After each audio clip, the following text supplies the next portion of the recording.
सभी सदस्य। अभी जो वृत्त कथन हुआ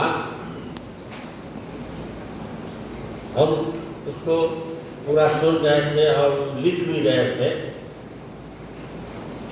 ताकि वृत्त कथन से क्या निष्कर्ष निकलता है उसकी कुछ बातों को आपके समक्ष केवल रखना चाहिए। वृत्त कथन से ये बात स्पष्ट हो रहा है, जो कोरोना के पहले जो हमारी स्थिति थी विद्यालय की,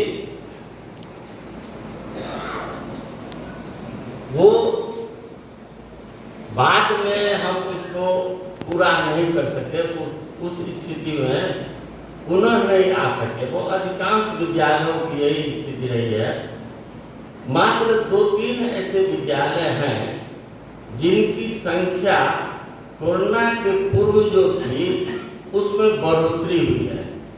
तो 2-3 ऐसे विद्यालय हमको मिले, उसमें एक आध छोटे विद्यालय भी है और एक विद्यालय चमन शाह बांका का, उनका देखे जो 860 संख्या थी वो 900 से अधिक संख्या हुई। क्या सही है ना? तो और एक और छोटा विद्यालय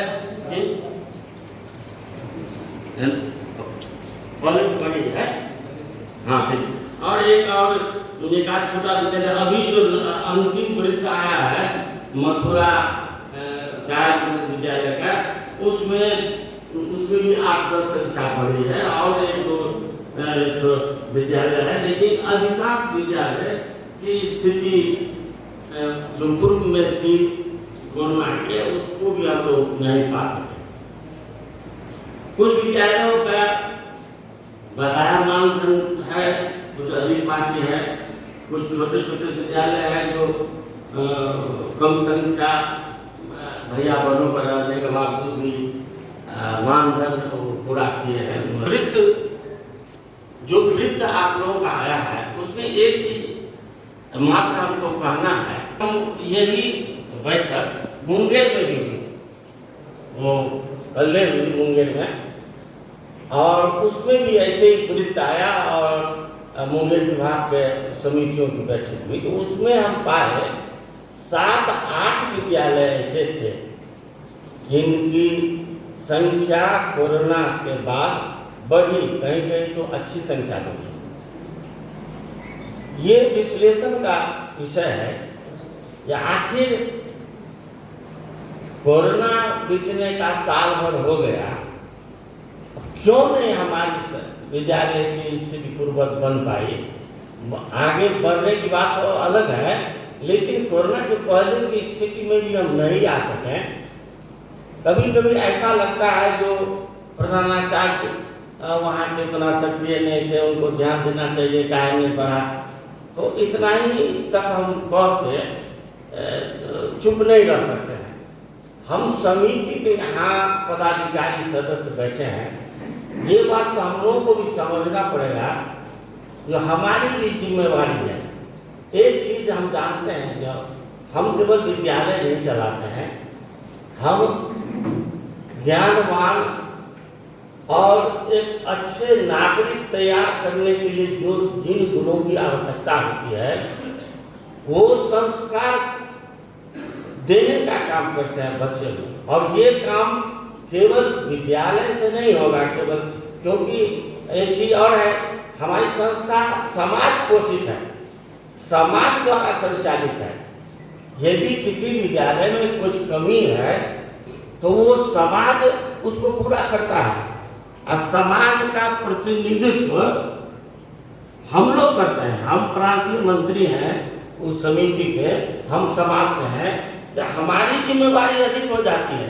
क्योंकि हम समाज, अभी यदि हम देखा जाए समाज में कोई बड़ा ऐसा व्यक्ति जो कोई गलत काम करता है, तो किसी न किसी रूप में समाज उससे प्रभावित होता है। इसीलिए हम कहते हैं जब हम बच्चे में संस्कारित बच्चे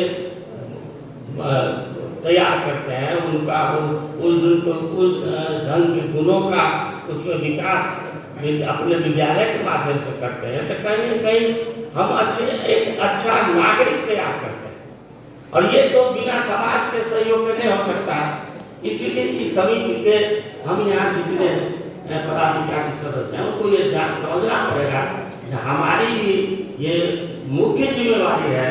जो वो विद्यालय जो हमारा शिशु मंदिर है उसकी जो कमी है, यदि वहाँ कहीं पिछड़ रहा है, वह उसकी कुछ ऐसी आवश्यकता है जिसको पूरा करने के बाद वह विद्यालय अच्छा हो जाएगा, तो वो हम लोगों को समिति के सदस्य को इस पर गंभीरता से विचार करना पड़ेगा।